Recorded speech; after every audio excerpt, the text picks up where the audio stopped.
Entonces, ¿qué sucedió en la reforma a la Ley Federal del Trabajo que se publicó en 2012?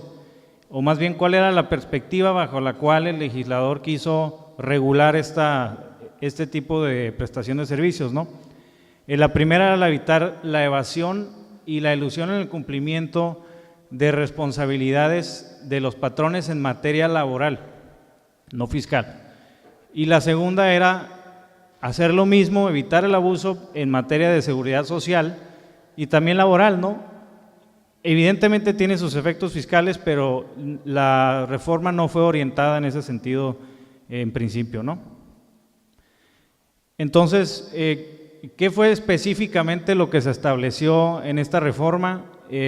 Pues se modificó o añadió el artículo 15A a la Ley Federal del Trabajo, en donde en un primer término se establece el concepto de qué es el régimen de subcontratación laboral en los términos que ya les expliqué, y además se establecen 3 requisitos que se deben de cumplir para efectos del que el contratante no tenga calidad de patrón para efectos laborales. Estos requisitos son que el servicio o el régimen de subcontratación laboral no podrá abarcar ni la totalidad de las actividades del contratante, ni tampoco actividades que sean similares en su totalidad a las actividades del contratante. Es decir, yo no puedo contratar un outsourcing si yo me dedico a prestar servicios profesionales. No puedo, número uno, ni meter toda mi nómina, ni tampoco a meter en un outsourcing una determinada parte, pero que haga lo mismo que hace la nómina que yo tengo contratada directamente. En segundo, se deberá de justificar por el tipo de actividad que sea técnicamente especializado el outsourcing. Y bueno, el tercero es el tema de que no puedan ser tareas iguales, ¿no? Entonces, el artículo cierra estableciendo que no cumplirse una de estas condiciones, ya el contratante tiene efectos de patrón para efectos de la ley plenos. O sea, ya no se trata de una responsabilidad solidaria, no se trata tampoco de que primero le cobren al patrón directo y luego al contratante, sino que tiene efectos plenos como patrón desde un principio, ¿no? En pocas palabras, en una demanda laboral, el trabajador puede ir directamente a demandar ambos o inclusive nada más al contratante.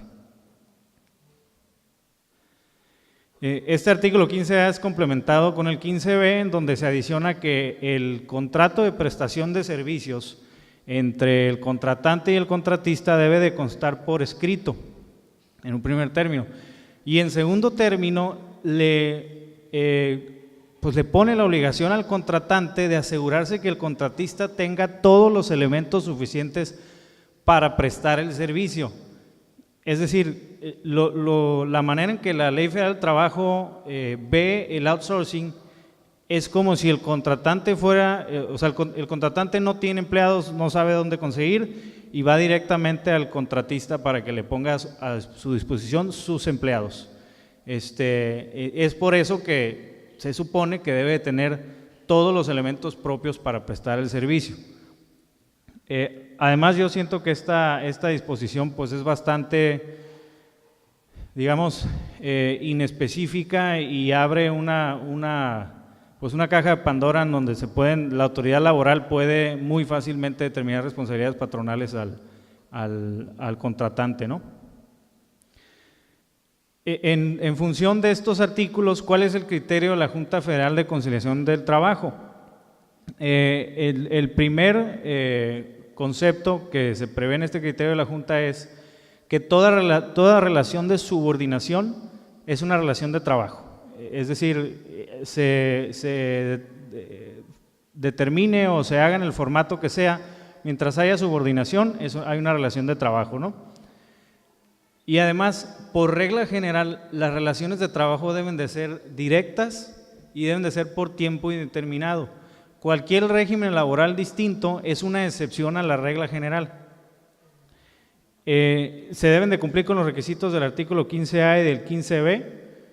Como les decía, el incumplimiento de uno de cualquiera de esos requisitos es suficiente para determinar toda la carga patronal sobre el contratante.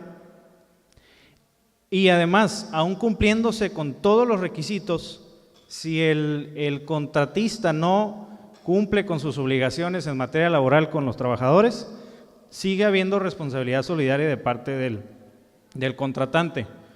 Es decir, si yo cumplo con todos los requisitos de que solamente tengo una parte de mi nómina bajo subcontratación, que está especificado y justificado el tema técnicamente, aún así si el contratista no presenta alguna declaración, no hace alguna retención, no paga debidamente seguridad social, entonces sigo siendo responsable solidario, aunque sea, digamos, por una parte pequeña de la nómina y aunque sea verdaderamente gente que no esté en la empresa o sobre las cuales no se tenga una relación subordinada efectiva, ¿no?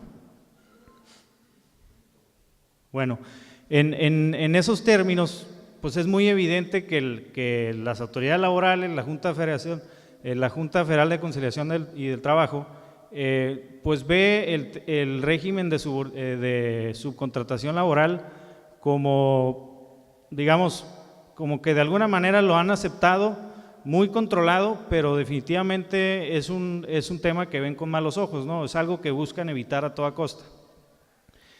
Entonces, tomando en cuenta esa amplia facilidad de que tengas responsabilidad patronal plena,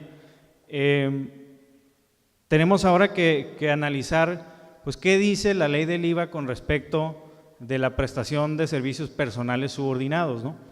Y esto se determina en el artículo 14, en donde se establece muy claramente que la prestación de obligaciones de hacer que realice una persona en favor de otra, sin especificar si son físicas o morales, cualquiera que sea el acto que le dé origen, el nombre o clasificación a que dicho acto le den otras leyes. Es decir, ese es el concepto que está grabado de IVA como servicios profesionales por regla general.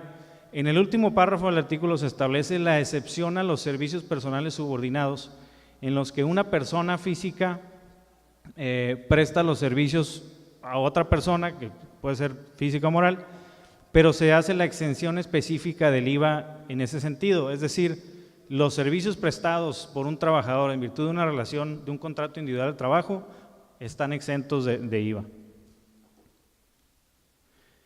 Bueno, entonces, tomando en cuenta esas dos vertientes, el primero es qué es un régimen de subcontratación laboral, qué dice el artículo 14 de la ley del IVA con respecto del servicio personal subordinado.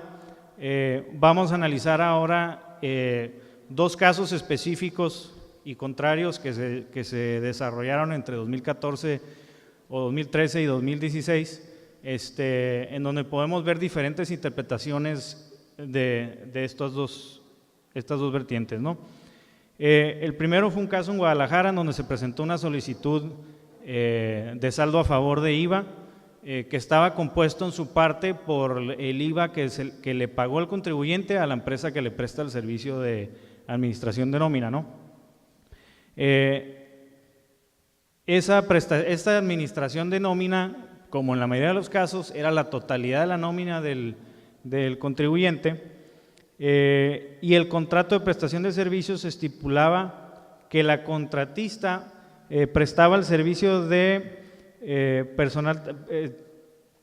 suministrar personal temporal y administrativo de nómina, ¿no?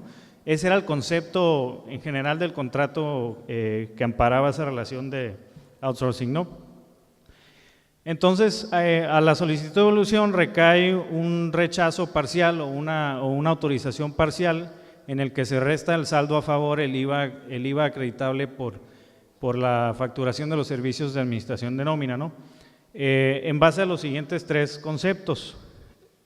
Primero, que el servicio no cumple con los requisitos del artículo 15A de la Ley Federal del Trabajo y por lo tanto el contribuyente tiene carácter de patrón y existe relación subordinada, ojo, entre dos personas morales. Además agrega que se está realizando una práctica fiscal indebida en los términos de un criterio vinculativo que el número ya cambió, pero básicamente te obliga a hacer retenciones por ese concepto. Además configuran su análisis del contrato de una manera en la que dicen, en realidad no es un servicio profesional independiente, lo que estás haciendo aquí es pagar a través de un vehículo o a través de una empresa, cumplir con tus obligaciones como patrón para con trabajadores, ¿no? O sea, estás pagando salarios, no estás pagando un servicio, ¿no? Ese fue el criterio del SAT en Guadalajara. Evidentemente se impugnó la resolución, se fueron directo al Tribunal Fiscal, se turnó el expediente en una sala de allá y el Tribunal Fiscal confirmó la validez de la resolución y confirmando además en su totalidad el criterio del SAT, ¿no? Efectivamente, al no cumplirse los requisitos del 15A, se vuelve un pago de salarios y por ende hay una relación subordinada entre dos personas morales. Esto es una resolución que se llevó a cabo en contra de precedentes que ya existían en este tema aplicables para el Tribunal Fiscal, específicamente dos en los que muy claramente se dice que las autoridades fiscales no tienen facultades para resolver sobre acreditaciones o deducciones en materia de SR/IVA con respecto de lo que dice la Ley Federal del Trabajo. El motivo principal de esto es porque, número uno, todos los temas laborales pues nacen del 123 de la Constitución y únicamente autoridades laborales pueden resolver sobre esos temas. Y número dos, le están dando una, digamos, consecuencia al contenido de la Ley Federal del Trabajo que el legislador no le quería dar, sino que se la están, digamos, de alguna manera le están sumando consecuencias a este tipo de regulaciones, ¿no? Entonces aquí tenemos uno de los precedentes, el rubro renta. Para la procedencia de la deducción de un gasto de subcontratación laboral, la autoridad fiscal no puede rechazarlo invocando el incumplimiento de normas laborales. Y el segundo solicitudes de devolución por saldos a favor. Es ilegal la resolución de la Administración Local de Autoridad Fiscal que aplica supletoriamente el artículo 15A de la Ley Federal del Trabajo. O sea, son dos precedentes que no eran obligatorios, pero que específicamente hablaban sobre el tema que estaba resolviendo el tribunal y aún así decidieron omitirlos, ¿no? Se presenta un juicio de amparo indirecto, se turna en un tribunal colegiado de Guadalajara. Este tribunal decide confirmar la validez de ambas resoluciones, argumentando que conforme a lo dispuesto en el artículo 5 del Código Fiscal es válido acudir a diversas legislaciones en otras materias para poder interpretar el contenido de las disposiciones fiscales. Toma de base un criterio anterior de la segunda sala de la Suprema Corte para determinar este concepto del artículo 5 y confirma que el contrato celebrado entre las partes realmente es una simulación del pago de salarios, ¿no? Por existir una relación subordinada entre dos personas morales. Es decir, es un criterio que además de que ignoró antecedentes anteriores, pues innova en cuanto a la naturaleza jurídica de la relación, ¿no? o a su clasificación. Nunca antes se había previsto la posibilidad de relaciones subordinadas entre dos personas morales. Pues a juicio mío y de la firma eso es jurídicamente imposible, ¿no? Pero bueno, había dentro de la sala un magistrado un poquito más razonable y emitió un voto particular en contra de dicha resolución, ¿no? Para él no existieron elementos que demostraran que las cantidades erogadas eran en razón de una relación subordinada entre las dos personas morales. Y además que el contenido o los requisitos contenidos en el 15A de la Ley Federal del Trabajo no se pueden traslapar a la ley del IVA, sino que únicamente deben de interpretarse con consecuencias laborales, no fiscales. Bueno, entonces ese fue el resultado del primer antecedente.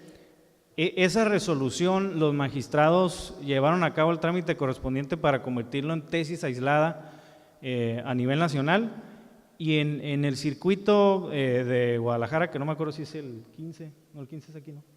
Bueno, no me acuerdo cuál es, pero es jurisprudencia obligatoria, o sea, para las autoridades fiscales o los tribunales colegiados y tribunal fiscal en ese circuito, esta jurisprudencia es obligatoria. En el resto del país es tesis aislada y pues puede haber criterios disidentes, ¿no? Y bueno, el segundo antecedente que tuvimos la oportunidad de analizar es uno que se llevó en Puebla. Es un caso pues análogo, ¿no? Se presenta una solicitud de devolución, se rechaza parcialmente el saldo por argumentar que las facturas del servicio de administración de nómina no tienen un IVA, más bien no están, no causan IVA y por lo tanto el IVA que se les cobró no es susceptible de devolución. Es una prestación de servicios subordinados y por lo que tengo entendido en este caso el Servicio de Administración Tributaria no especificó que había una relación subordinada entre las partes, sino que únicamente se refirió a que por no cumplirse con el 15A existe no causación del impuesto al valor agregado, ¿no?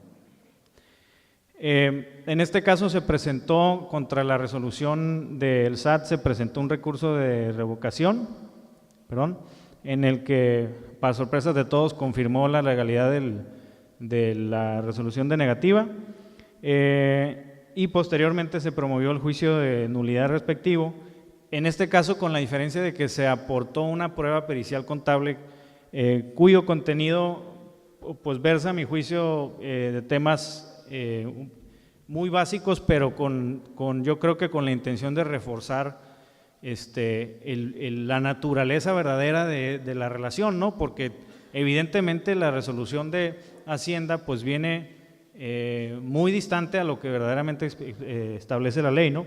Entonces, ¿qué se estableció en esa pericial contable? Número uno, que la contabilidad de la empresa cumple con las normas de información financiera, que la actividad del servicio que se presta causa IVA y por lo tanto es IVA acreditable, que no es procedente el desechamiento del saldo solicitado a favor, que el concepto del gasto registrado en contabilidades de servicios de nómina quincenal a través, documentado con una factura a través de un tercero y no con un comprobante de pago de nómina, es decir, contablemente no existe ningún elemento para pensar que ese gasto ningún elemento documental para pensar que ese gasto es el pago de un salario, ¿no? Durante el proceso coincidieron el dictamen del perito de la parte actora junto con el del perito tercero en discordia, ¿no? El juicio de nulidad se resuelve a favor bajo los siguientes principios, ¿no? Primero es que la autoridad fiscal debió de acreditar que existía una relación laboral entre las empresas. Lo que no acontece, pues únicamente se analiza el concepto de facturación y en base a eso se le da otra naturaleza jurídica a la relación. El segundo es que las facturas por servicios de nómina cumplen con los requisitos para su deducción. Además, que se pierde de vista que cuando se trata de una prestación de servicio subordinado, el concepto de nómina se paga bajo el rubro de sueldos y salarios, ¿no? Tal y como confirmaba la prueba pericial. El contrato de prestación de servicios se desprende que no existe una subordinación, sino que son servicios profesionales independientes y que además el contratista presta los servicios con elementos propios, es decir, existe todo el soporte documental para acreditar que los trabajadores eran del contratista y no del contratante. Y por ende no hay un solo elemento para justificar una relación laboral entre contratista y contratante, sino una relación únicamente para determinar una relación de servicios profesionales independientes, ¿no? Se presenta un recurso de revisión fiscal por parte del SAT, en donde el colegiado, en este caso en Puebla, confirma la legalidad de la resolución del Tribunal Fiscal, en donde aparentemente hay una diferencia en qué fue lo que se analizó en este recurso de revisión fiscal con respecto del amparo que se analizó en Guadalajara. Aquí los argumentos, creo, de la revisión fiscal fueron sobre que el Tribunal Fiscal no analizó debidamente los agravios hechos valer por las partes y por ende procedía al amparo. entonces, procedía a la revisión. Entonces el tribunal colegiado resolvió que no, que sí consideraba que se habían analizado debidamente los agravios, sin meterse a analizar específicamente si puede o no rechazarse la acreditación de IVA en base al no cumplimiento de los requisitos del 15A, ¿no? Entonces, bajo ese principio resolvió primero que la sala sí atendió los agravios pedidos por las partes, agregó que la prueba pericial ni siquiera es necesaria para discutir el tema porque únicamente confirman los elementos que estaban debidamente comprobados ya con documentos, ¿no? Y además agregó que la interpretación sistemática entre el artículo 14, penúltimo párrafo de la ley del IVA y el artículo 110, ahora 94 de la ley del CR, pues no se actualizaba la excepción de no causación del IVA que menciona el Servicio de Administración Tributaria, ¿no? Entonces, como referencia, ¿qué es lo que dice el artículo 110 de la ley SR? Ahora es el 94 con una redacción casi idéntica. Dice, se consideran ingresos por la prestación de un servicio personal subordinado los salarios y demás prestaciones que deriven de una relación laboral. Salarios y demás prestaciones que deriven de una relación laboral, incluyendo la participación de los trabajadores en utilidades de la empresa y las prestaciones percibidas como consecuencia de la terminación de la relación laboral. La sentencia del tribunal colegiado reafirma esto, dice la prestación de servicios de manera subordinada mediante el pago de una remuneración y sus asimilados, a que se refiere únicamente puede ser llevada a cabo por personas físicas. Esto, digo, es clave, por fin algo le puso un poquito de raciocinio al tema, aclarando que pues es imposible una relación subordinada entre dos personas morales. Y luego dice, por tanto, el artículo 14, penúltimo párrafo de la ley SR, no aplica respecto de los comprobantes expedidos por una persona moral a otra. Como les decía, actualmente esto viene en el artículo 94 de la ley del impuesto sobre la renta, ¿no? Aquí me puso Reginaldo, dice que así estoy yo en la oficina de Tijuana, nomás que le faltó la sangre en la nariz, yo creo. Bueno, no conforme con esta resolución del Tribunal de Puebla, los magistrados del Tribunal Colegiado de Guadalajara denunciaron una contradicción de tesis ante la Suprema Corte, argumentando pues que eran criterios disidentes. Sin embargo, pues no todos los héroes tienen capa y la ministra de la Suprema Corte, Margarita Beatriz Luna Ramos, determinó que no aplica la contradicción de tesis, más que nada argumentando que el estudio realizado por los tribunales colegiados no era específicamente sobre lo mismo. Tenían las sentencias consecuencias contradictorias, pero el colegiado que estudió el segundo o la revisión fiscal en el segundo caso, estudió específicamente si la sentencia del tribunal fiscal había estudiado bien los agravios o no. El objetivo era determinar si existe o no, si se puede, primero que nada, que exista una relación subordinada entre dos personas morales y si el cumplimiento o no cumplimiento de los requisitos del 15A tiene efectos en materia de IVA. Sin embargo, se rechazó la contradicción de tesis y pues no se metieron al estudio de fondo, ¿no? Entonces, al día de hoy todavía el criterio del Tribunal Colegiado en Guadalajara únicamente es aplicable obligatorio en esa región, ¿no? Bueno, con respecto a este tema, la PRODECON ha emitido criterios sustantivos en los que pues es muy específica, ¿no? No se requiere el cumplimiento del artículo 15A para efectos de causación de IVA, ¿no? Y les leo el criterio de manera que lo analicemos a fondo, ¿no? Dice, valor agregado, para acreditarlo no se requiere el cumplimiento de requisitos previstos en el artículo 15 de la Ley Federal del Trabajo. El artículo 5 de la Ley del IVA establece los requisitos que se deben cumplir para el acreditamiento de dicha distribución, es decir, olvídate de la Ley Federal del Trabajo, viene en el 5 de la Ley del IVA los requisitos para el acreditamiento. Lo dice, el artículo 15A de la Ley Federal del Trabajo regula relaciones de orden estrictamente laboral bajo el régimen de subcontratación, estableciendo una serie de condiciones normativas que de no cumplirse generan derechos y obligaciones en materia del trabajo y seguridad social. Es decir, coincide con la sanción limitativa establecida por el legislador, que es lo que les comentaba hace rato, no se pueden traslapar los efectos de las consecuencias que vienen en el 15A hacia la ley del IVA u otras disposiciones fiscales. Dice, no es jurídicamente correcto condicionar la procedencia del saldo a favor en materia del acreditamiento al cumplimiento de requisitos establecidos en un ordenamiento de carácter laboral. Es decir, no hay supletoriedad de la Ley Federal del Trabajo en materia fiscal. Además, emitieron este otro criterio normativo en el que dice valor agregado para acreditarlo no se requiere el cumplimiento de requisitos previstos en el artículo 15A de la Ley Federal del Trabajo, que básicamente confirma el criterio que les leí anteriormente, ¿no? Entonces, ¿en dónde estamos ahorita pues parados con respecto del IVA y el outsourcing? Tenemos un criterio del SAT que seguramente nace de alguna circular interna en el que en toda devolución o solicitud de devolución de IVA se va a rechazar ese IVA por considerarse que la relación entre un contratante y un contratista es subordinada y por ende no causa el impuesto al valor agregado y no es susceptible de devolución. Tenemos que ese criterio no ha sido confirmado de manera obligatoria por los tribunales, es decir, hay un criterio en contra, hay un criterio a favor. La verdad es que la percepción jurídica es que no debería de siquiera de ser tema, ¿no? Pero pues ya se le dio seguimiento, ya inclusive hay tribunales federales de amparo que lo han confirmado, entonces no sabemos qué va a pasar el día que llegue a un tribunal en Baja California o en Sonora o en Sinaloa, cualquier estado de la región, cuál va a ser el criterio que van a seguir, ¿no?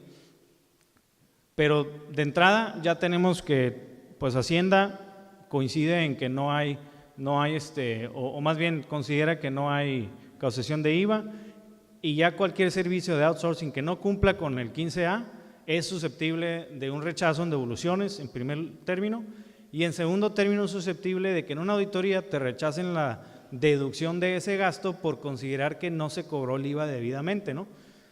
No tenemos noticia de que eso haya sucedido, pero si consideran eso en el tema de IVA, pues lo natural es que lo hagan también en el tema de ISR, ¿no? Entonces, en esos términos, ¿cuáles serían las posibles consecuencias en materia de ISR, de seguridad social y en materia de IVA, ¿no? En materia de ISR tenemos primero que en base a ese criterio pues se establece una relación laboral directa entre contratante y trabajador, ¿no? ¿Y qué puede provocar eso? Primero que nada, que tengas que pagar PTU, la no deducibilidad del gasto de prestación de servicios, la omisión en retenciones de ISR, el rechazo de la deducción, además que la deducción sea solamente por el 47 o 53%, y por ende, pues la emisión de créditos fiscales, multas, etcétera, ¿no? En materia de IMSS Infonavit, pues generaría la omisión de cuotas sobre patronales, la posibilidad de que te terminen capitales constitutivos y los correspondientes créditos fiscales, ¿no? Y en materia de IVA, pues es el traslado de IVA a una tasa indebida, el no acreditamiento del IVA y los subsecuentes créditos fiscales.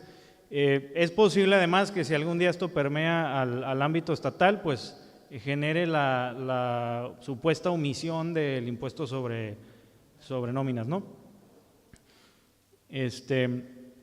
Entonces, complementando esa complejidad actual de los criterios aplicables a los servicios de outsourcing y la rigidez con la que lo regula la Ley Federal del Trabajo, como ya explicó Manuel, se reformó para este año, se adicionó, mejor dicho, el contenido del artículo 27 de la ley del ISR, en el que se establecen requisitos adicionales al comprobante, al CFDI, para la deducción de este tipo de servicios de subcontratación laboral, ¿no? Vamos a omitir el contenido del párrafo que se adicionó, pero básicamente establece los siguientes requisitos, ¿no? Necesitas primero que nada el CFDI por los servicios prestados, obviamente que se cumplan con todos los requisitos del artículo 29A del Código Fiscal, además de la ley del IVA, que es donde entra el juego del que estamos hablando, ¿no? Necesitas tener el CFDI de nómina por cada trabajador. Felicidades a las nóminas de 1,500, 2,000 trabajadores, no sé cómo le van a hacer. El acuse recibido firmado del trabajador de ese comprobante, la declaración del contratista del entero de las retenciones de impuestos y las constancias de pago de cuotas sobre patronales del Seguro Social. No habla de Infonavit, habla únicamente de Seguro Social. Por ahí se han escuchado interpretaciones sobre si el requisito es tener la original o tener la copia, y la verdad es que pues al no hablar de original, con copia debe ser suficiente. Sin embargo, el problema es que estos requisitos pues abren la puerta a que se consideren que aunque tengas todo, si se le hizo una auditoría al contratista o si el contratista trae una determinación de Infonavit porque no se reflejó el pago en el SUA a tiempo, etcétera, que esté en litigio o lo que sea, ¿qué va a pasar? ¿Cuáles van a ser los efectos de esto sobre la deducción del contratante de esos servicios? Pues lo más probable es que haya criterios favorecientes a que se rechacen las deducciones, ¿no? Sobre todo porque es evidente que la intención del legislador es eliminar la práctica, ¿no? Entonces, y esto es aunado, más bien es separado del todo el tema que hemos venido platicando de causación de IVA, ¿no? O sea, y aún cumpliendo con todos los requisitos y teniéndose todo en orden, tanto de contratista como de contratante, se es susceptible de que te pidas un IVA en devolución o te lleguen a auditoría y apliquen el criterio de que no te debieron de haber trasladado IVA, ¿no? Entonces, ¿cuáles serían las conclusiones en este tema? El primero es, pues decirles, como ya lo venimos estableciendo, en materia de defensa, las autoridades fiscales no tienen facultades para regular la procedencia de acreditamientos o deducciones de impuestos federales con base al contenido de la Ley Federal del Trabajo. Y eso está establecido por criterios tanto del Tribunal Fiscal como del el Poder Judicial de la Federación. Ninguno obligatorio a nivel nacional, pero sí hay antecedentes, ¿no?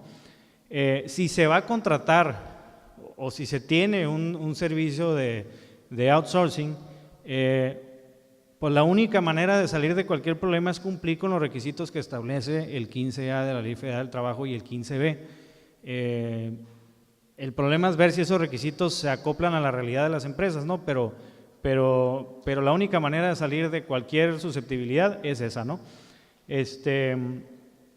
Por otro lado, los servicios de administración de nómina no se encuentran dentro de la excepción prevista para causación de IVA que viene en el 14, es decir, se encuentran en la fracción, me parece que era la fracción 2, es un servicio profesional independiente que causa IVA a tasa general. Y por otro lado, pues la verdad es que la devolución del IVA, cause o no cause el impuesto al valor acreditable de estos servicios, debe de ser procedente, porque si no es por acreditación de saldo a favor, es por pago de lo indebido, y a lo mejor te la pueden rechazar y presentar otra solicitud, pero lo cierto es que pues no te la van a autorizar. Si no te autorizan por una, tampoco te van a autorizar por otra, ¿no? Bueno, adicionando entonces, ¿qué recomendaciones les hacemos aparte de la que ya comenté? Cuidar mucho la redacción del contrato de prestación de servicios, cuidar mucho la redacción del concepto en la facturación del servicio, de ser posible cumplir con el 15A de la Ley Federal del Trabajo, y por supuesto a toda costa cumplir con los nuevos requisitos que establece el artículo 27 de la Ley del Impuesto sobre la Renta, ¿no? Adicional al tema fiscal, tenemos que para la Unidad de Inteligencia Financiera de la Secretaría de Hacienda y Crédito Público, es decir, pues la que se dedica al tema antilavado, se publicó en octubre del año pasado un oficio en el que avisaban que la prestación de servicios de subcontratación laboral es considerada una actividad vulnerable en términos del 17 de la ley correspondiente, y por ende estas empresas deben de presentar las declaraciones en los términos correspondientes, los avisos correspondientes ante la Unidad de Inteligencia Financiera. Este tema pues le agrega carga de trabajo a los, en este caso los contratistas, y habrá que ver en el futuro qué consecuencia tiene sobre los contratantes en caso de que su empresa o su contratista no hubiera presentado este tipo de avisos, ¿no? Por ahí salió también en octubre varios periodicazos en los que se menciona que el Servicio de Administración Tributaria clasifica a las empresas de outsourcing como evasoras en sus impuestos. Se habla de 8.255 millones de pesos evadidos, y además de programas de fiscalización agresivos contra estas empresas y evidentemente sus usuarios, ¿no?